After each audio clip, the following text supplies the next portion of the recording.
Okay, so as far as the name Zach and Zoe, Sweet Bee Farm, Zach and Zoe.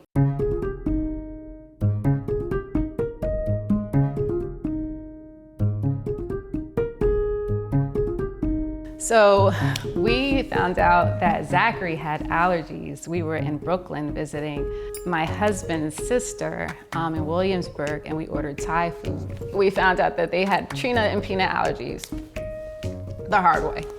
When it comes to seasonal allergies, just growing up, it wasn't like a huge detriment, but it was just rough. Just in the spring, always just like having to stay inside, so just hunker down, and just couldn't play as much like sports and things as I wanted to. But honey just kind of changed all that.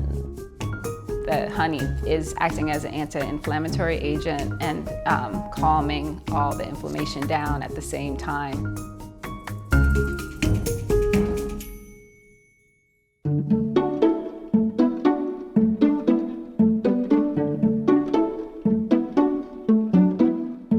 It was really my dad's idea to start actually keeping bees and just having them in the backyard. At first it was just like we were buying my dad as a mentor that we used to get honey from all the time, just like, hey, and he just switched gears, like this could be our own thing, we can keep our own bees. So we got some bees from him, just set them in the backyard, and it's just been having more and more hives ever since. That would be exciting because living out here, you get a real opportunity to like build your own kind of farm. When we started beekeeping, we had no idea that there would be so much honey. We really got an excess. So we gave it out to friends and family. And then we said, you know what, next year, let's start a little business with the children. They'll learn how to have a business and the ins and outs of that. Since Dad's a businessman, we got these little labels going, started to sell it online a bit. Eventually, we thought, well, let's make it a little more serious. Ended up being really a good idea. We went to some artisanal markets and started to sell the honey, and it really took off. Is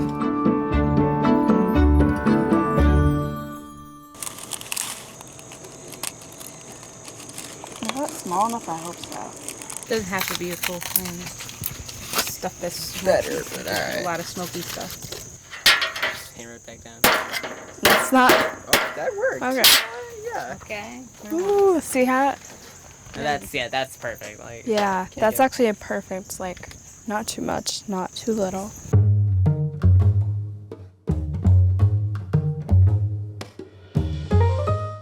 So when you're out beekeeping, you need 4 things. You need your bee suit, you need a hive tool, you need the smoker, and you need the bee brush. Basically, the smoker tricks the bees into thinking there's a fire, so they're more focused on that situation than you going into the hive and taking the honey. We approach the hive as a team, so one person will usually be smoking and the other will use the hive tool and lift up the beehives. And so we definitely need to communicate with each other, that's one thing. If you're beekeeping by yourself, then make sure you have both of those ready. Yeah. Just be alert and attentive to what the bees are doing.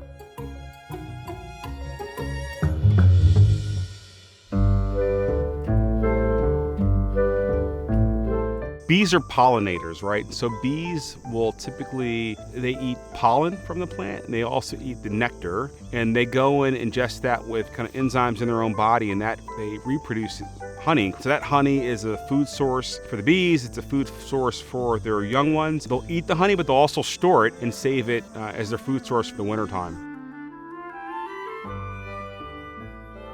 I mean, there's literally hundreds of types of honey depending on the floral source. You've got honey that's got more of a blueberry honey that sort of pollinating the blueberry groves or the cranberry bogs. Even honey that's pollinating the California almonds has a different, more of a nuttier profile than honey that is just more of a floral source. And so it really is fascinating to understand and just taste the different notes and to see. All honey is not the same, and so it's really cool to just see people experience it.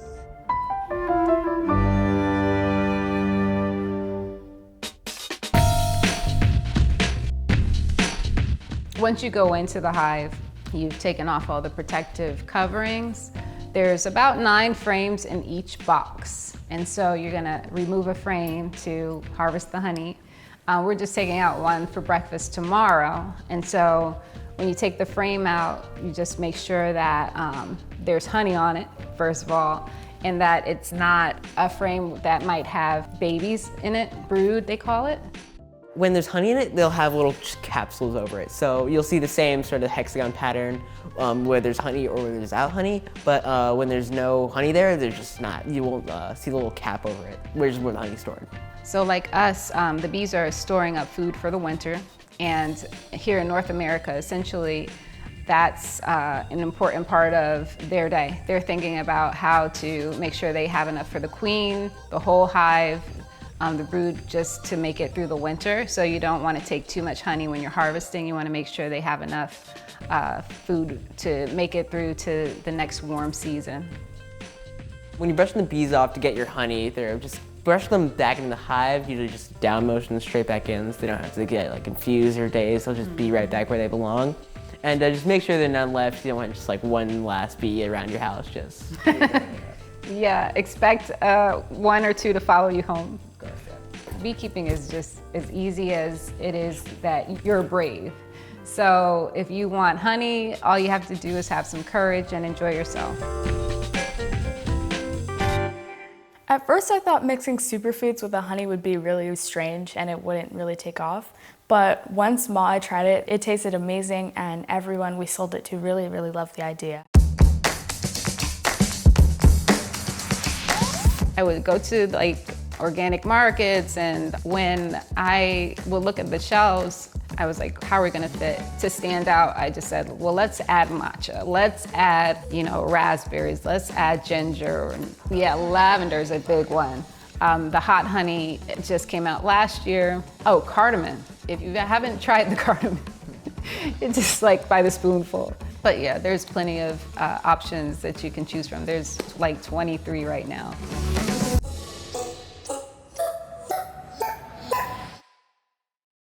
Once you bring a frame in, there's something called an extractor. And so you have a big barrel, and then inside there's just something that spins the darn honey right out of there. All the honey just goes to the bottom of the whole machine. It goes right into the barrel. With a tap. Yeah, with the tap on it, and those barrels go to our production studio. We bring the honey in from the trucks, and we take the lids off, stir it up, make sure they're nice and settled and mixed properly. Then we take them and put them into the reservoir. The machine holds the honey, and then it's pumped up into a larger machine where the superfoods are added, and that's where the magic happens. Then just the employees come and jar them very easily, and we're able to label them in the labeling machine, put them in the box, and then they're ready to go. So everything you get is just really literally that honey and that organic superfood, and that's the only process really that we have going there. So a lot of the honey goes out to direct to consumer, others go to larger retailers, but a portion of it goes to Chelsea Market, where we're able to sell it face to face.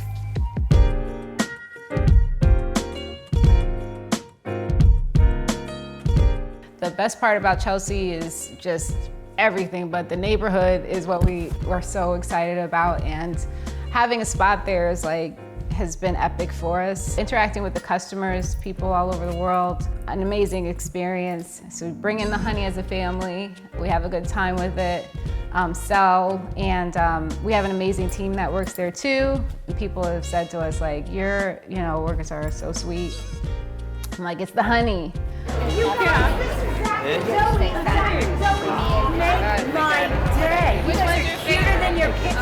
After that, we just make sure that the customers are satisfied and everything is running smoothly. And at the end of the day, if everyone has their honey, then we're good to go.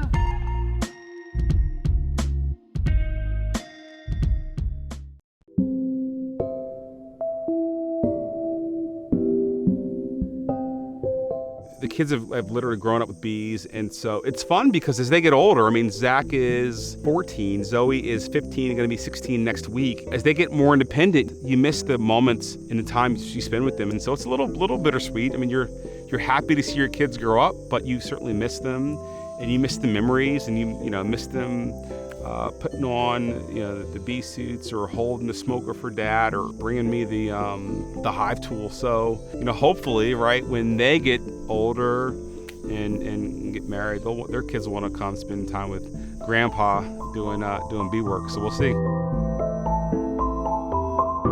When the business started, it began to become tied with my upbringing. And even before, I felt like that we were prepared to be raised into this business, and we were equipped with the skills to keep the business running forward even after mom and dad eventually retire. You don't seem like the type to retire. She keeps saying, "Oh, I'm never gonna retire." But yeah, I'm really, really grateful for that we have something that has set us up for some serious success. It's a lot to have a business with your name on it. It's just a big deal. And I thank mom and dad, of course, because they did most of the heavy lifting, obviously. You can't really run a business when you're 7.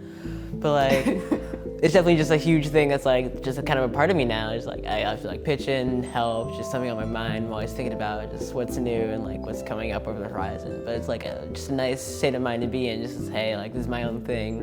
And this is something I'll eventually have to just carry on my own. I can't run the business forever. So it's just this is gonna be my own thing in the future. Just a big deal for me.